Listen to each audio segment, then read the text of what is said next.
Hello, everybody, and welcome to the second meeting of the cider evaluation course. This time, we will discuss the cider making process. Just wanted to remind you that if you like the video, please hit the like button, and if you have any questions, please comment on the video and I will answer. If you haven't subscribed to my channel yet, please hit the subscribe button and click the bell icon to get notified when my next videos come out. In addition, if you haven't followed me on my social media, you can see them changing on the screen right now or find them in the description below. And now, without further ado, let's get to our presentation of the day about the cider making process. This is the second presentation of the cider course, and it will focus on the cider making process. This is the layout of this presentation. We will start by talking about cider ingredient selection, then move on to talk about how to prepare the cider must, preparing the yeast for fermentation, yeast nutrients and fermentation management, and in the end, talk about a few optional processes in cider making. Fermented apple juice from any type of apples can, by definition, be called cider, but quality ciders are made from a blend of apples. Apples give cider three major things: sugar to be used by the yeast to make alcohol, acidity to balance the sweetness, and bitter or astringent tannins for structure. Aroma is usually secondary, but sometimes a part of the apples in the blend is there for aroma. A good apple blend for cider will include these four things. We can classify apples by sweetness, acidity, and tannin content, or by their use. For example, baking apples are called that way because of their ability to hold their shape after baking. Keeping apples are called that way due to their ability to store well under refrigeration. And dessert apples are called that way since they have high sweetness and high acidity to balance. Cider apples are called that way either because it's difficult to eat them fresh or because they have the potential to make great cider. In different growing regions like France, Germany, Spain, and England, there are different classifications of apples. But the BJCP uses the English classification. In this classification, apples are divided to four groups by their acidity and tannin levels. The groups are sweet, bittersweet, sharp, and bitter sharp.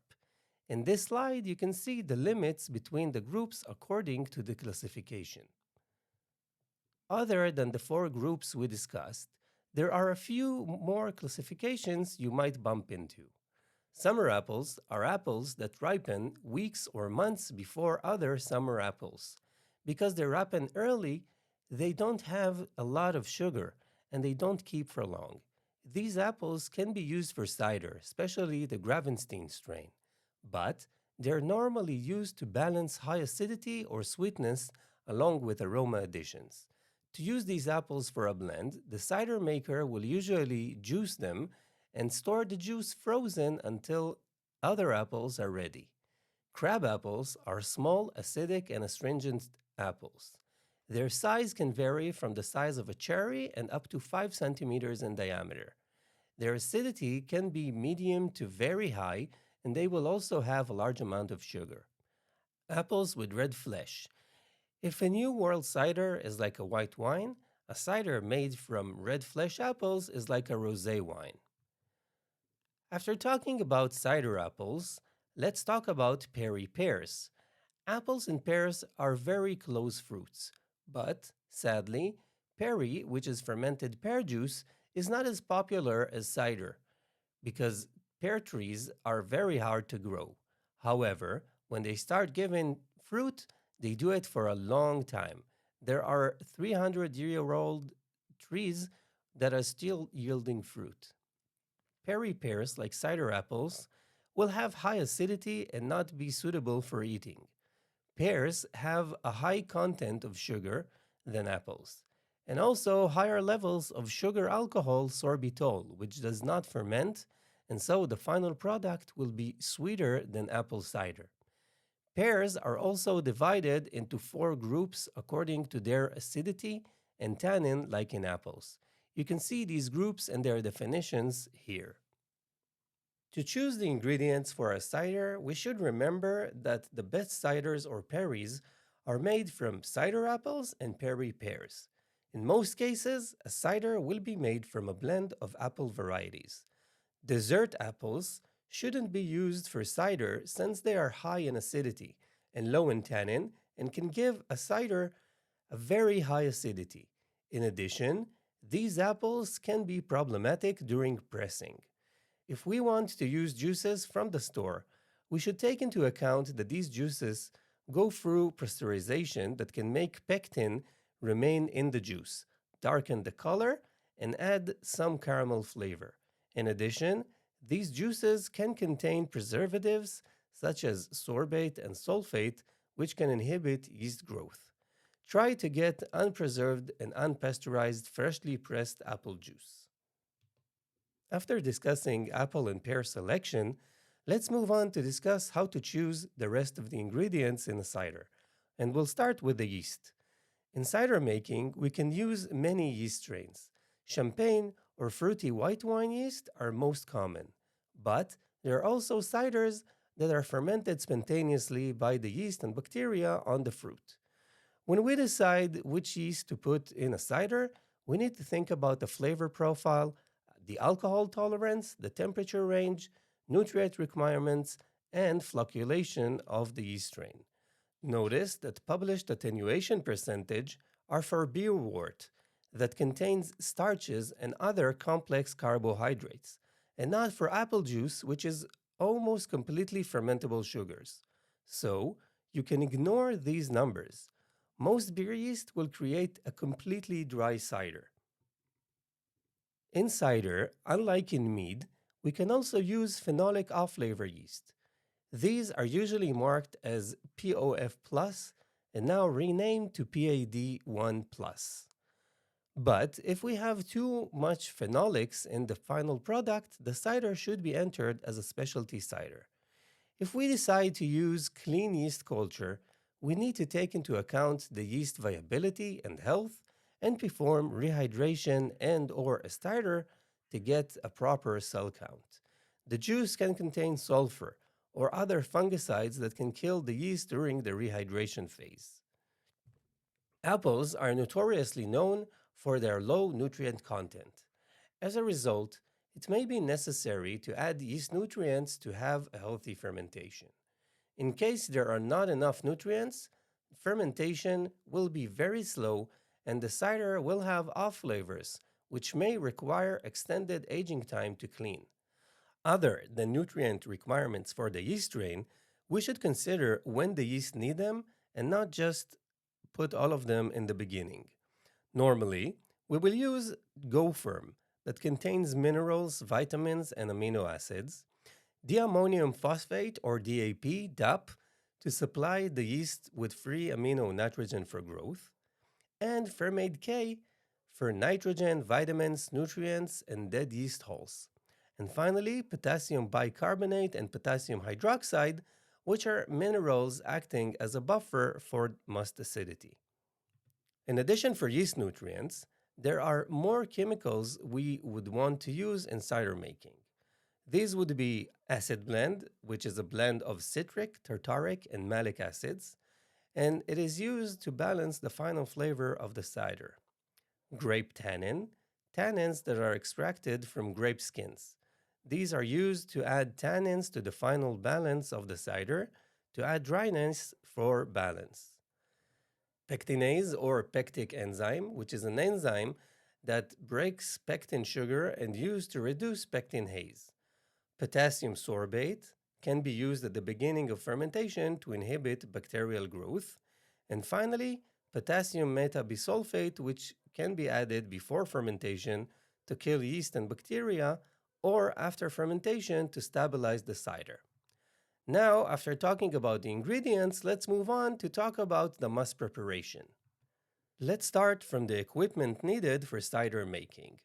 To make cider, we will need a fruit pulper, a press, a fermenter, fermentation chamber with temperature control, a hydrometer, a thermometer, wine degasser, you can find the link in the video description, a pitcher to prepare the yeast, a must thief, an airlock and an oxygen kit including an oxygen tank or an air pump, a regulator, air tube, and a stainless steel carbonation stone. The process begins with picking the apples or pears. Like any fruit, when it grows, it's full of starch, and we want to turn as much as possible from that starch into sugar. Fortunately, all we need to do is to leave the fruit in a cold and dry place, and the enzymes in it will turn the starches into sugar. This process is called sweating. This process is more important with pears than apples, since they have more delicate flavors, and if we won't let the fruit ripen, we will not get the pear flavors in perry. The fruit will have the most flavor right before it goes bad. Water evaporation during the process can cause wrinkles on the fruit skins, but this does not indicate that the fruit has gone bad. During the ripening process, yeast nutrients and especially nitrogen decreases, and we should correct or not correct by the wanted process. To check if the fruit is ripe, we should perform an iodine test to check if all the starches turned into sugar, like in beer mashes, as we can see in the picture on the right side. The next steps after the fruit ripened are washing, milling, and maceration. Washing is simply washing the fruit before the milling. Usually, we would put all the fruit in a water bath with a hose spray. This process will help remove insecticides and herbicides, as well as soil, bacteria, insects, leaves, branches, and things that can negatively affect the cider. Milling is the process where we turn the fruit into pulp. It is done to extract as much juice as possible from the fruit. The pulp is created when we pass the fruit through a pulper or an apple mill. Different types of mills can create different types of pulp, but as a rule of thumb, the smaller the pulp, the more juice we can extract. As with malt, when we use a finer mill, the pressing process becomes harder. Maceration is letting the juice and pulp sit up to a few hours, and it is optional. If it is performed, the juice and pulp are left to sit exposed to oxygen before pressing. It's more used for pears than for apples, and it is one of the differences in process between the two. The oxygen in this process is positive and will add color development by tannin oxygenation and apple or pear flavor development. Since we need the oxygen, the pulp will be normally placed in a wide and shallow container to create a large surface area. In addition, enzymes in the juice will start breaking down pectin and help with pressing. Maceration is usually performed for up to a few hours, so we don't get wild fermentation flavors. The next step is pressing. Pressing is the extraction of juice from the pulp, usually by applying pressure with a press. Normally, the pulp will be placed in mash bags. The bags will be placed between wooden plates, and then pressure will be applied manually with a hydraulic press. Sometimes additional wood plates will be placed between the mash bags. The applied pressure will make the juice flow out from the bags into a funnel and collected in a container. The length of the pressure changes between cider makers. Some will stop the pressure when the flow slows, and some will continue until it completely stops. The longer the juice is exposed to oxygen, it becomes more and more dark and starts accumulating oxidation flavors. The process ends when all the juice is in the container. Now, we can blend the different juices we pressed. Blending is the process of mixing several types of apples together or mixing juices from different types of apples. This is also the first time in which we consider the subject of balance in the beverage. Even though we're talking about this process now, some cider makers will prefer to blend fruit before fermentation, while others will prefer to do it after fermentation. In the blending process, we're trying to create a better balance between the levels of acidity, tannin, and sugar. As always, in this course, we want to understand the impact ingredients and processes have on the final cider. Blending will affect the final cider by changing the levels of sweetness, tannin, color, and add complexity. Usually, a cider from one apple variety will not be complex and interesting enough for a cider. The next step is to prepare the must for fermentation. Before fermentation, the cider maker tests for the original starting gravity, or what is the level of dissolved sugar in the must. Usually, ciders with starting gravity of below 1.45 specific gravity will not have enough alcohol to protect them from spoilage organisms, so the cider maker will add sugar to prevent this. In addition, pH needs to be taken into account. It should be between 3.3 to 3.8, and anything above 4 will be subject to contamination. Below 3.1, it will be too sour. Usually, the cider maker will add 1 teaspoon of pectic enzyme for every gallon of cider to help with clarification. Pectic enzyme, or pectinase, is an enzyme that breaks down pectin sugar.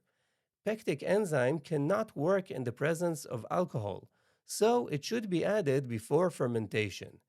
Pears have less pectin than apples, and perry haze usually comes from tannins. The cider maker can also add sulfates at this stage to kill unwanted microorganisms and to prevent malolactic fermentation, which is something we will discuss in the next meeting. So far, we talked about preparing the must and getting ready for fermentation. Now we will move on to talk about fermentation itself, from preparing the yeast, required nutrients, and the fermentation process. To prepare the yeast for fermentation, the cider maker will start by performing a process called rehydration. During this process, the yeast absorb water for function. The process starts with 500 milliliters of water at 43 degrees Celsius. Next, dissolve the go-firm in the water. After the water reaches 40 degrees, sprinkle the yeast over the top and wait 5 minutes. Now, stir the yeast in the go-firm solution and wait 10 minutes. And then pitch the yeast into the fermenter. Along with pitching the yeast, oxygenate the must using air or oxygen.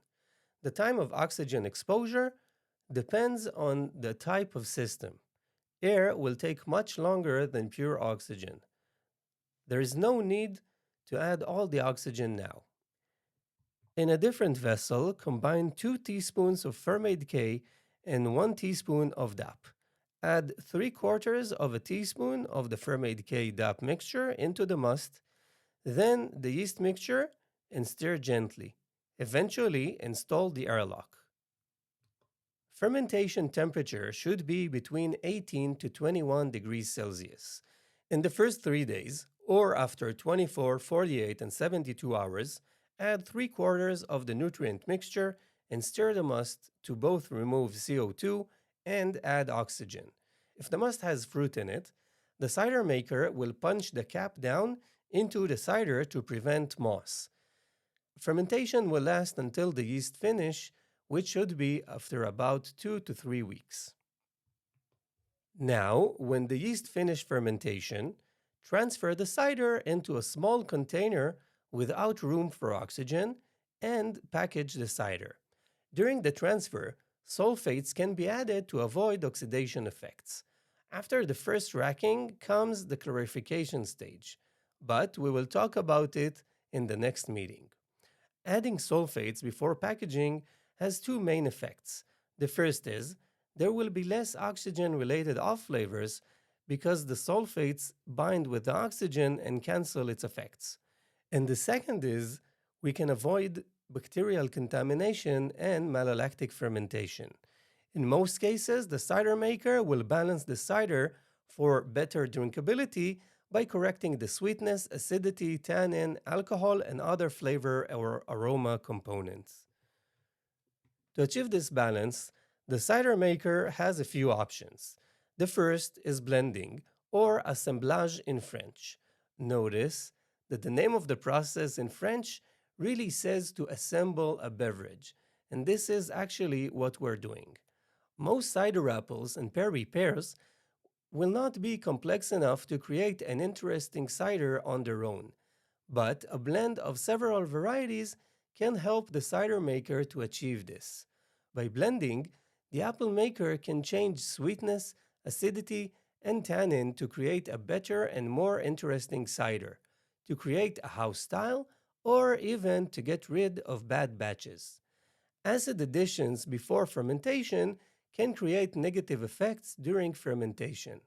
Adding an acidic juice is better, but the best way to really know the final flavor is to balance the final product after fermentation when we know the flavor profile. The most common thing to balance is sweetness. To balance sweetness, in most cases, the cider maker will add unfermented raw apple juice. This is called back sweetening. But this juice contains sugar, so the cider must be stabilized prior to adding the juice, or the yeast will metabolize the sugar into CO2 and alcohol.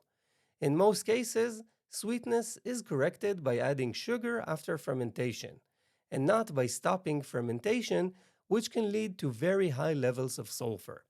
Back sweetening can be done by either adding sugar syrup, but then the aroma can be damaged, or by adding unfermented juice, in which case the cider maker adds aroma. Most cider makers most cider makers will save a portion of the juice frozen after pressing for this process. In addition to balancing the sweetness, sometimes the cider maker will have to add acidity or tannin. To balance acidity, the cider maker can use either citric, malic, tartaric acids or an acid blend. If low acid additions are needed, lemon juice can be added. Acidity levels should balance the sweetness, so if there is high sweetness, the cider maker will add acid. Tannins are better to add after fermentation. If the cider is too acidic and too sweet, the cider maker can add tannin to create a drier palate to balance the sweetness. The cider maker can use grape tannin or a very tannic cider. Wood aging and tea can also add tannin. After balancing the cider comes clarification, but this will be discussed in the next presentation. Now, after we talked about the must making process and fermentation, we can move on to talk about optional processes in cider making, and we will start with preparing the yeast for fermentation. To prepare the yeast for fermentation, the cider maker can do one of three things. The first is to pitch the yeast directly to the must or make a starter or rehydrate the yeast. If the yeast are pitched directly into the must, the yeast are sprinkled on top of the must and 15 to 30 minutes later, stir them in. But this is not recommended for dry yeast, since the yeast clump together and not activate to ferment the cider. In addition, if there are sulfite or other fungicides in the must, the yeast can absorb them due to osmotic pressure and die. And lastly, if the yeast will absorb too much sugar, again due to osmotic pressure, they can become stressed, and as a result, off flavors can occur. If the cider maker uses liquid yeast, there is no problem to add a sufficient amount of cells directly into the must. In the second method, the cider maker makes a yeast starter. A starter means the cider maker is making a small amount of must and let the yeast begin fermenting it in the presence of oxygen before adding to the must. A starter will improve the yeast viability and ensures that there are enough cells which are ready for fermentation. In the third method, we do a rehydration. In order for dry yeast to function, they need to absorb water. This water absorption happens fast due to osmotic pressure, so it's hard for the yeast at this stage to select which compounds come in with the water. As a result, too much sugar or fungicides can get in the cell. Rehydration ensures that healthy cells keep their viability into fermentation. If the cider maker skips rehydration, cells can die, excrete off flavors, or lose viability and the ability to perform a clean fermentation. To perform rehydration, the cider maker starts by taking the yeast out of the fridge and letting them to get it to room temperature for at least 30 minutes before the rehydration. The cider maker can perform rehydration using clean water or to add gopherm to the rehydration water if it is for a high gravity must. Next, the cider maker will sprinkle the yeast on top of the rehydration liquid and let them absorb water.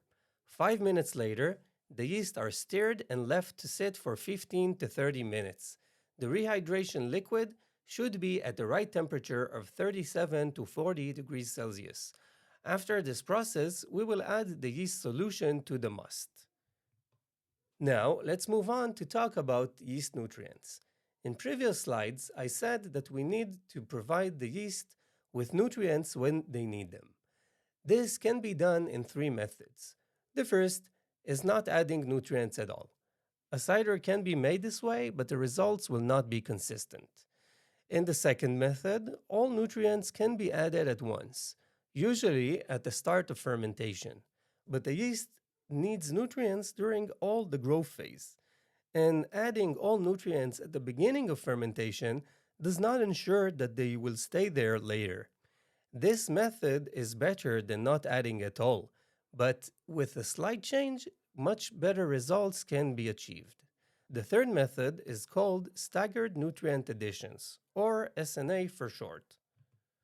In staggered nutrient additions, instead of adding all the yeast in the beginning, we divide the nutrients over a few days. This method was developed by the wine industry as a way to ensure the yeast get the nutrients they need when they need them, kind of just-in-time delivery. Healthy yeast are essential for clean fermentation, with less chances of off flavors and creation of fusel alcohols. Fermade and DAP give the cider maker the needed nutrients for the fermentation. The process goes like this. For a 20-liter batch, mix a teaspoon of Fermade K and 2 teaspoons of DAP.